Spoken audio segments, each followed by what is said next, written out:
lo que amas probablemente se perderá, pero al final el amor volverá de otra manera.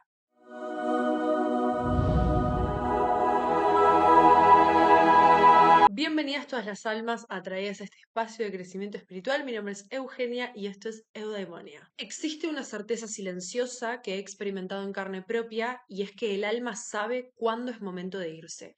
Y no me refiero solamente a la muerte física, aunque también creo que de alguna manera el alma sabe cuándo llegará este momento.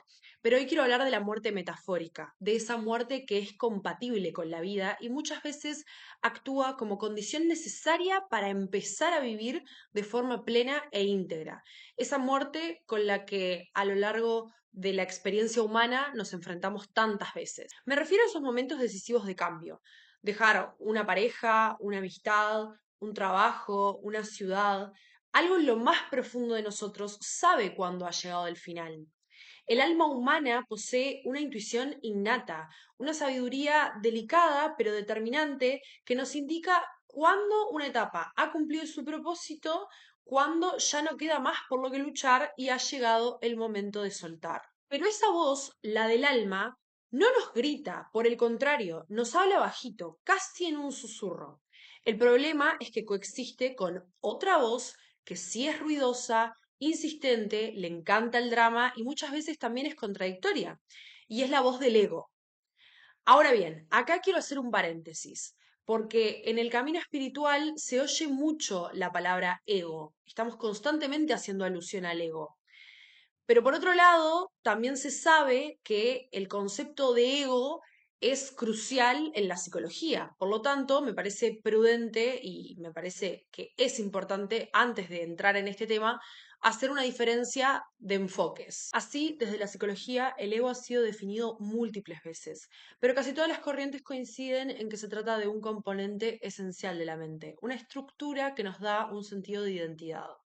Podríamos decir entonces, de forma muy superficial, que es esa parte de nuestra psique que nos ayuda a definir quiénes somos, que nos da un sentido del yo. En otras oportunidades he mencionado que en nuestra mente subconsciente residen todas nuestras emociones, nuestras heridas, nuestros recuerdos, nuestras creencias, y el ego lo que hace es acceder e identificarse con algunos de estos contenidos apoyándose en ellos para así terminar de configurar nuestra identidad. De esta forma, el ego interpreta la realidad en función de todas nuestras creencias, es decir, nos enseña la realidad que está en consonancia con todas esas emociones, creencias, recuerdos, heridas, y muchas veces lo hace como un mecanismo de defensa.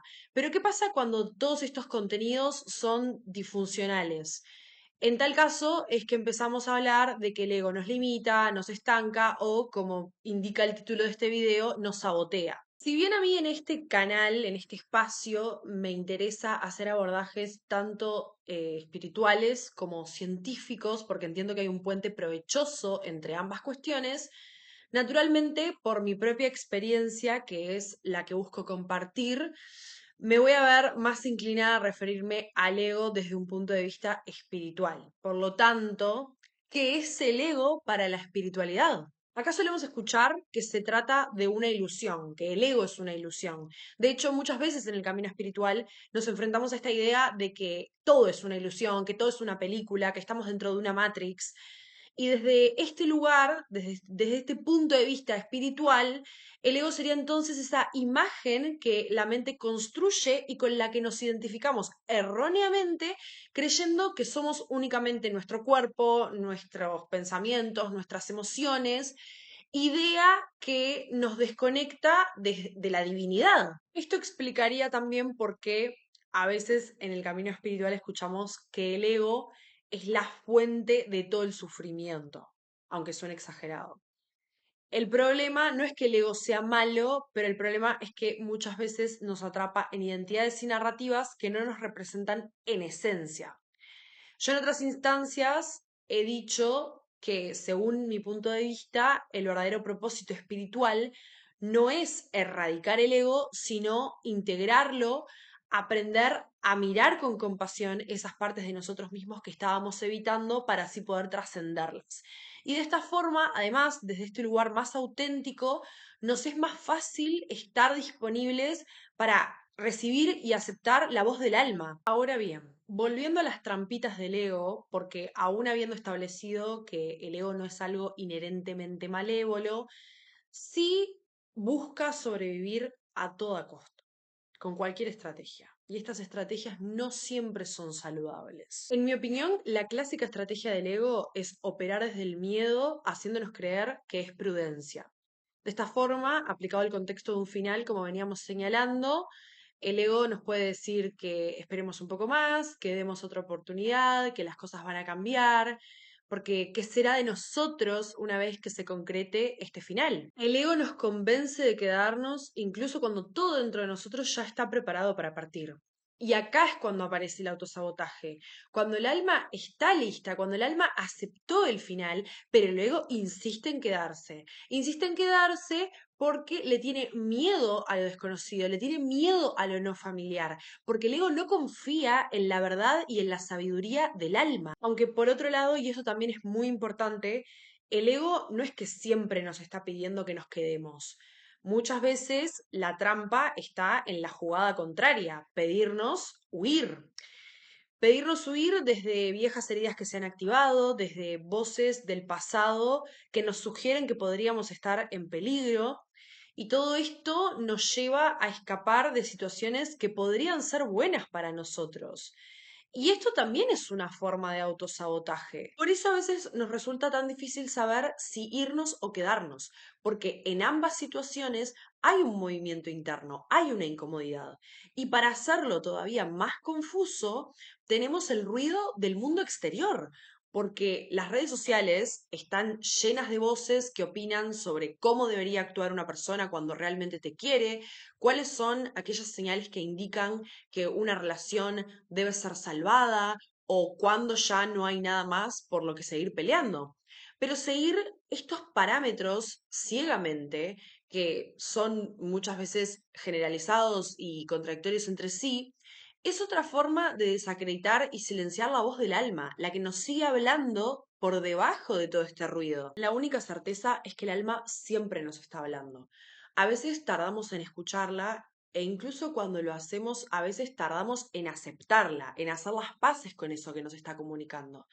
Pero cuando finalmente lo conseguimos, no hay dudas, simplemente sabemos que es el final.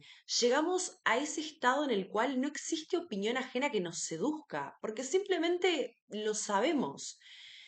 Y en realidad, paradójicamente, no se siente como una tragedia, incluso si se trata de algo, del final de algo que alguna vez fue hermoso. Cuando la voz del alma habla, se siente como un susurro perfecto. No genera ansiedad, sino paz, porque finalmente descubrimos y encontramos la respuesta que buscábamos y vino de la fuente más fidedigna del mundo, que es nuestro interior. Para sorpresa de literalmente nadie, Taylor Swift tiene una canción que habla sobre este tema, retrata esta enseñanza, se llama It's Time to Go de su álbum Evermore y lo detalla con una claridad emocional y una honestidad admirable. En esta canción Taylor nos cuenta que hay momentos en los que rendirnos y entregarnos al final de algo no representa un acto de debilidad, sino de fortaleza y amor propio. Y además reconoce que el alma tiene la sabiduría para identificar la llegada de este momento. A mí esta canción me encanta porque plantea la aceptación del final como condición innegociable para el renacimiento. Por eso, volviendo al análisis inicial, aprender a distinguir la voz del alma del ruido del ego, del ruido además de todo el mundo exterior, es un acto desafiante que termina fortaleciendo nuestro amor propio. Incluso si no logramos esta distinción de inmediato, una vez que conquistamos la tarea y logramos escuchar, entender y aceptar el mensaje del alma, todo se vuelve tan claro, es tal la paz que nos envuelve que no nos permite volver a la desconexión. Y entonces cobra sentido otra idea que también me atraviesa, y es que atraemos a las personas y experiencias necesarias para nuestra evolución. Nada ni nadie llega por casualidad. Y como muchas veces crecer implica perder, es lógico pensar que muchas de las presencias más significativas de nuestra vida estén destinadas justamente a no quedarse, porque el propósito era impulsarnos a una parte de nosotros que no conocíamos y para conocer esa parte de nosotros necesitábamos el encuentro y la despedida. Así como también mucha gente, muchas situaciones llegan con el propósito de incomodarnos y esta incomodidad no es necesariamente un castigo, sino que puede ser un empuje. Son detonantes que nos obligan a mirar hacia adentro, a arrancarnos esa piel que ya no nos representa, a reencontrarnos con nuestra esencia más verdadera y pura. Por eso, cuando llega el momento de soltar, cuando el alma nos susurra que es tiempo de irnos, aceptarlo no solo significa un acto de cierre, sino también un acto de apertura. Aceptar la muerte simbólica de algo o alguien significa también aceptar el nacimiento de una parte de vos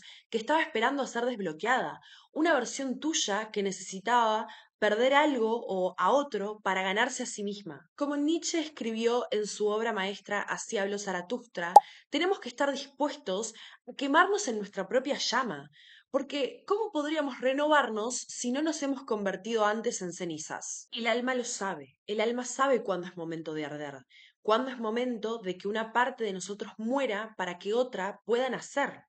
Como el ave fénix, que no renace a pesar del fuego, sino gracias al fuego. El ego, en cambio, le tiene miedo a este incendio, por eso se aferra a lo conocido, aunque duela. Pero el alma sigue susurrando y nos indica cuándo es momento de convertirnos en cenizas para así poder encontrarnos o reencontrarnos con quienes somos verdaderamente. Nuevamente, gracias a todos por permitirme y acompañarme en este espacio. Si te gustó, puedes dejarme un like. Si conoces a alguien que necesita escuchar esta reflexión, puedes compartirle el video y si te suscribís, nos vemos en la próxima.